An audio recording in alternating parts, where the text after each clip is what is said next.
أنا العبد الذي كسب الذنوب وصدته الأماني أن يتوب. ایک کافر ہے عتبہ بن ابی وقاص، اس نے ایک طرف سے ہو کر پتھر اٹھایا اور آپ کو مارا زور سے. صحابہ کی نظریں تھی تلواروں پر، نیزوں پر، تیروں پر. وہ پتھر نظروں سے نکل گیا، لہذا وہ ان کے اندر کو چیرتا ہوا جا کر میرے نبی کے منہ پر یہاں لگا اور آپ سیدھا پیچھے ایسے گئے، پیچھے یوں.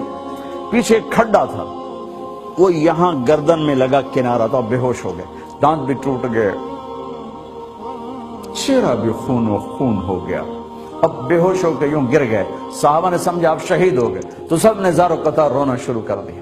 تھوڑی دیر کے بعد آپ کو ہوش آیا تو صحابہ نے عرض کی یا رسول اللہ اب تو ان کے لیے بد دعا فرما دے،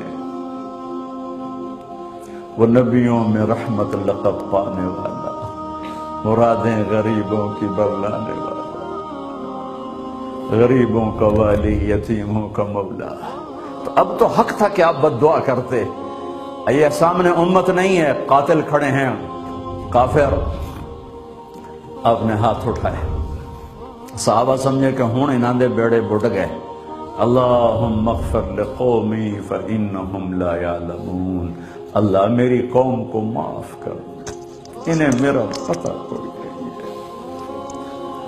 دیکھو میرے بھائیو، جس نے کافروں کے ساتھ یہ ہمدردی کے قتل کرنے والوں کے لیے دعا مانگی ہے، تو مسلمان ہو کر ایک دوسرے کو سلام کرنا چھوڑ چکے، ایک دوسرے کے پیچھے نمازیں پڑھنا چھوڑ چکے، ایک دوسرے پر کفر کے فتوے لگا کے بیٹھے ہوئے. مجھے بتاؤ تم میرے نبی کے ساتھ کیا کر رہے؟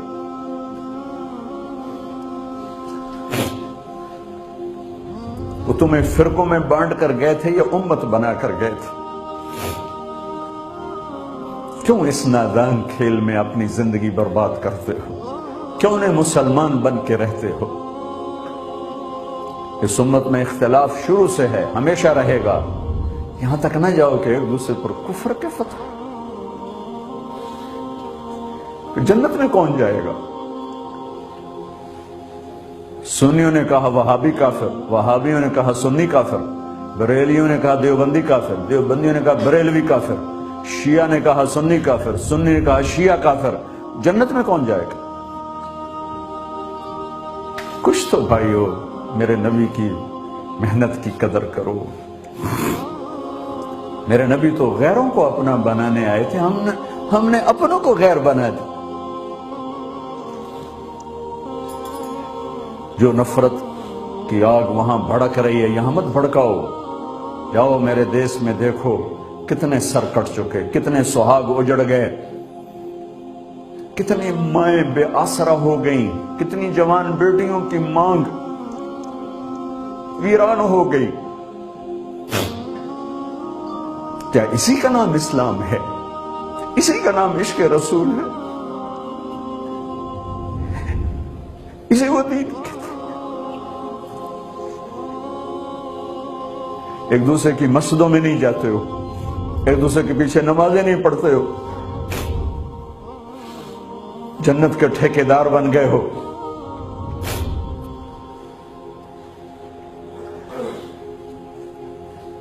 میرے نبی تو عبداللہ بن ابی کا جنازہ پڑھانے کھڑے ہو گئے تھے، جس کا کفر ابو جہل سے بھی بڑا ہے. ابو جہل اوپر کی دوزخ میں، عبداللہ بن ابی سب سے نیچے کی دوزخ میں ہے. ان کے بیٹے آئے، یا رسول اللہ میرا باپ مر گیا ہے، اپنا کرتا دے دیں گے میں اس کو کفن دے دوں. ہم نے کہا لے لو. کرتا اتار کے دے دیا. اب کہتے بدبخت منافق دفع ہو جا. کہ یا رسول اللہ آپ جنازہ پڑھائیں گے؟ کہاں پڑھاؤں گا. باقی منافقوں کا تو کسی کو پتہ نہیں تھا سوائے اللہ کے نبی کے، لیکن عبداللہ بن ابی کا منافق ہونا تو سب کو معلوم تھا. آپ جنازے کے لیے عمر سامنے آ گئے، یا رسول اللہ یہ کون ہے؟ کہ مجھے پتا ہے کون ہے. تو آپ اس کا جنازہ کیوں پڑھا؟ کہ شاید اللہ معاف کر. کہ عمر پیچھے ہٹ جا، مجھے پتا ہے یہ کو. میرے اللہ نے کہا ہے تو ان کے لیے دعا کر یا نہ کر، میں معاف نہیں کروں گا، میں کرتا ہوں شاید اللہ معاف کر دے۔ پھر فرمایا کہ میرے اللہ نے کہا اگر تو 70 دفعہ بھی ان کے لیے دعا کر تو میں معاف نہیں کروں گا۔ اگر میرا اللہ کہتا اے میرے محبوب اگر آپ 70 دفعہ اس کے لیے دعا کریں گے تو میں معاف کر دوں گا، تو میں اس کم بخت کا 70 دفعہ جنازہ پڑھا دیتا۔ مجھے بتاؤ تم کہاں سے یہ دین لے کر آئے ہو جس میں تم فرقوں میں بٹ گئے ہو، نفرتوں کی آگ تم نے لگا دی ہے، یہ کہاں سے اسلام آیا ہے؟ میں تمہیں اللہ اس کے رسول کا واسطہ دیتا، امت بن کے رہو، مسلم بن کے رہو، کوئی گنجائش نہیں، اپنے اپنے عقیدے پر پکے رہو، دوسرے کے لیے گنجائش رکھو۔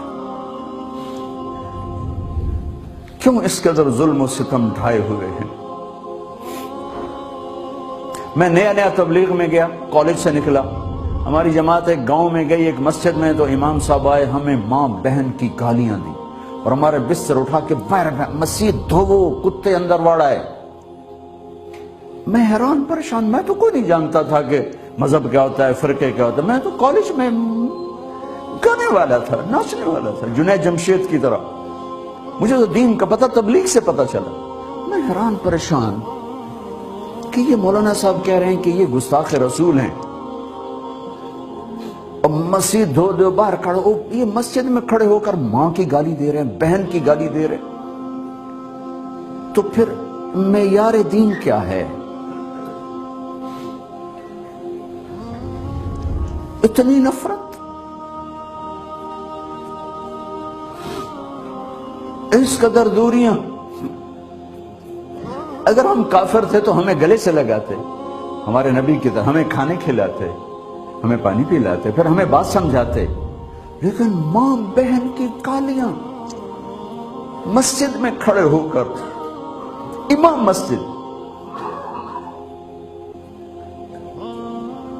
ہم پنجاب کے زمیندار ہیں، گالی دینا ہماری سرشت میں ہے، لیکن مسجد میں کانپ جاتے تھے کہ کسی کو الو کا پٹھا بھی کہہ دیں۔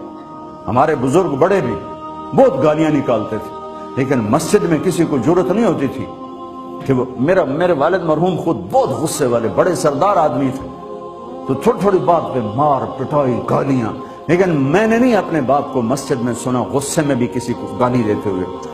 ماں بہن کی گالیاں نکالو، استاد یہ کہہ رہے ہیں کہ یہ گستاخ رسول ہیں، ہم یہ کافر ہیں، ان کو نکال دو، کتے آ گئے، مسجد دھوو۔ میرے نبی کے دور میں تو کافر آ کے مسجد میں رہتے تھے۔ میرے بھائیوں، جو میں عرض کر رہا ہوں، میں اپنا دکھڑا بیان کر رہا ہوں، اس کی سنگینی کو سمجھو۔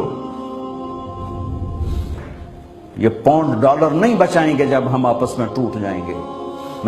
اللہ نے مجھے دنیا میں پھرنے کا موقع دیا، بار بار دیا، اسی تبلیغ کے سلسلے میں۔ سب سے زیادہ میں اسپین میں جا کے دکھی ہوا، اور میرا دکھ یہ نہیں تھا کہ ہماری یہاں 800 سال حکومت تھی اور ختم ہو گئی، میرا دکھ یہ تھا، میں اس پہ رویا مسجد قرطبہ میں، کہ جس وجہ سے اسپین تباہ ہوا وہ ساری وجہ میرے دیس پاکستان میں موجود ہے اس وقت، اور ہوش نہیں ہے کسی کو۔ مذہب پر لڑائی، سیاست پر لڑائی، دین پر نفرت، سیاست پر نفرت، قوم پہ نفرت، صوبے پہ نفرت، پیشے پہ نفرت، نفرت نفرت نفرت۔ میرے نبی نے پوچھا اسلام کا سب سے مضبوط عمل کیا ہے؟ صحابہ نے کہا نماز، آپ نے کہا نہیں۔ صحابہ نے کہا جہاد، آپ نے کہا نہیں۔ صحابہ نے کہا روزہ، آپ نے کہا نہیں۔ صحابہ نے کہا حج، آپ نے کہا نہیں۔ کہ یا رسول اللہ پھر آپ بتائیں؟ فرمایا دین کا سب سے مضبوط عمل محبت ہے، محبت ہے، محبت ہے۔